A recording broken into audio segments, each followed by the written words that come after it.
मी Pundalik Rahate, proper आहे बुलढाणा जिल्हा माझा, संग्रामपूर तालुका. काय विषय आहे तुमच्या आंदोलनाचा? आमच्या आंदोलनाचा असा विषय आहे, आमचा हा प्रश्न जो आहे हा पूर्ण महाराष्ट्र राज्यासाठी आहे. हे जे शिक्षक बांधव आहेत हे अनुदानासाठी पात्र ठरलेले आहेत, परंतु काय झालं आहे, अनुदानाचा जो GR आहे त्या GRमध्ये शेवटच्या वर्गात पटसंख्या 30 असली पाहिजे अशी अट आहे.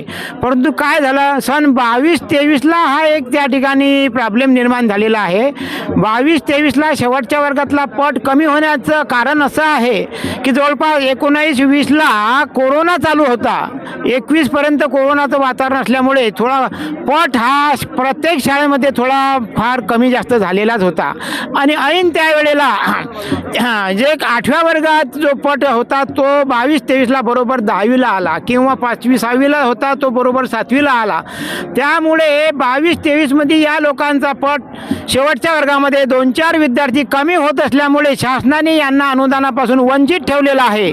परंतु आम्ही शासनाच्या हेही लक्षात आणून दिलेलं आहे की यापूर्वी 2016ला जे लोक या कमी पटाअभावी वंचित राहिले होते, परंतु त्यानंतर 17ला ज्यांचा पट त्या ठिकाणी बरोबर होता, सुधारित पत्र करून त्या लोकांना अनुदान देण्यात आलं.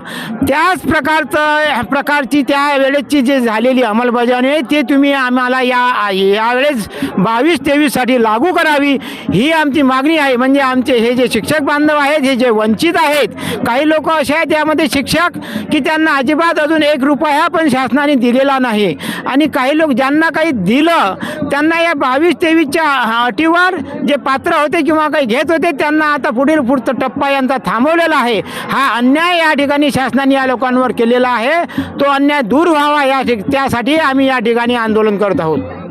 सर, तुमचा परिचय? मी सुभाष माणिक खेडकर. या ठिकाणी मी आव्हान करत आहे की आम्ही या ठिकाणी नागपूर अधिवेशनमध्ये जे आमची जी शिक्षकांची पटसंख्या कमी आहे, ही शिक्षकांची पटसंख्या कमी असल्यामुळं आम्हाला विद्यार्थ्याची की शिक्षणाची? विद्यार्थ्यांची पटसंख्या, म्हणजे पटसंख्या अभावीमुळे आम्हाला अनुदान मिळालेलं नाही. या पटसंख्या आमची 22-23ला पटसंख्या नव्हती, परंतु आमच्या काही शाळा आहेत 23-24ला पटसंख्या उपलब्ध आहे, 24-25ला पटसंख्या उपलब्ध आहे, तरी आम्हाला त्या ठिकाणी कुठल्याही पद्धतीचं अनुदान मिळालेलं नाही. म्हणून आम्ही या ठिकाणी आमरण उपोषण करत आहे. आणि अधिकारीच्या चुकीच्या गोष्टीमुळं या ठिकाणी जो विषय आमचा आहे शेवटच्या वर्गाची पटसंख्या, हा विषय त्यांच्या लक्षात आलेला आहे. परंतु मागच्या अधिवेशनामध्ये सुद्धा आम्ही त्या ठिकाणी. तुम्ही शिक्षक आहात? मी शिक्षक आहे. महत्त्वाचा प्रश्न आहे की शिक्षणाचा आणि पटसंख्येचा काही संबंध आहे का? शिक्षणाचा आणि पटसंख्याचा संबंध आहे. ज्या शाळा आहेत, ज्या शाळेमध्ये आता काकांनी सांगितलं की कोरोना आल्यामुळं ज्या शाळा आमच्या चालू होत्या त्या शाळेमध्ये काही विद्यार्थी संख्या कमी पडली, आम्ही अनुदान घेत होतो, परंतु विद्यार्थी काही कमी असल्यामुळं आम्हाला अनुदान मिळालेलं नाही. परंतु विद्यार्थी संख्या आमची पुढील वर्षामध्ये सन 23-24ला संख्या वाढली आणि त्या ठिकाणी आमच्या संच मांडण्यात आल्या. त्या संच मान्यतामध्ये आमचे विद्यार्थी संख्या वाढलेली आहे आणि वाढूनसुद्धा आम्हाला त्या ठिकाणी अनुदान दिलेलं नाही. परंतु 24-25ला सुद्धा आमची संच मांडण्यात आलेली आहे, त्या ठिकाणी सुद्धा आम्हाला अनुदान दिलेलं नाही. म्हणून या ठिकाणी पुन्हा एकदा आम्हाला या ठिकाणी आझाद मैदानावर उपोषण करावं लागतं. आणि आमच्या राज्याचे जे आमचे शिक्षक आमदार आहेत, ज्ञानेश्वर म्हात्रे साहेब, त्याचबरोबर श्रीकांत देशपांडे साहेब आहेत, दत्तात्रय सावंत साहेब आहे, यांनी आमचा विषय प्रत्येक वेळेस त्या ठिकाणी सभागृहामध्ये मांडलेला आहे.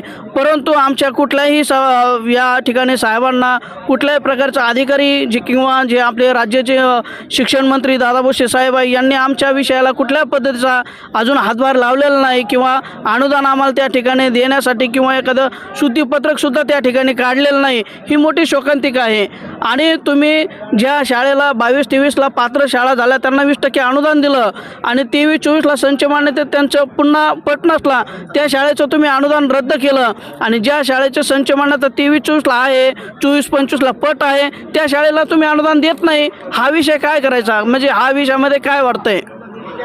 म्हणून ही कुठले तरी अधिकाऱ्यांची त्या ठिकाणी काय आहे मोठी चूक आहे आणि ही अधिकारी वर्गाने आपली चूक दुरुस्त करून ज्या शेवटच्या वर्गाची पटसंख्या असणाऱ्या ज्या शाळा आता आहेत त्यांची लगतची संच मान्यता धरून त्या ठिकाणी त्यांना पात्र करण्यात, त्यांना 20% अनुदान देण्याचं सूचीपत्रक त्या ठिकाणी तयार करून लवकरात लवकर ही शिफारस आपल्या लेवलला ही करायला पाहिजे, हीच आमची या ठिकाणी मागणी आहे.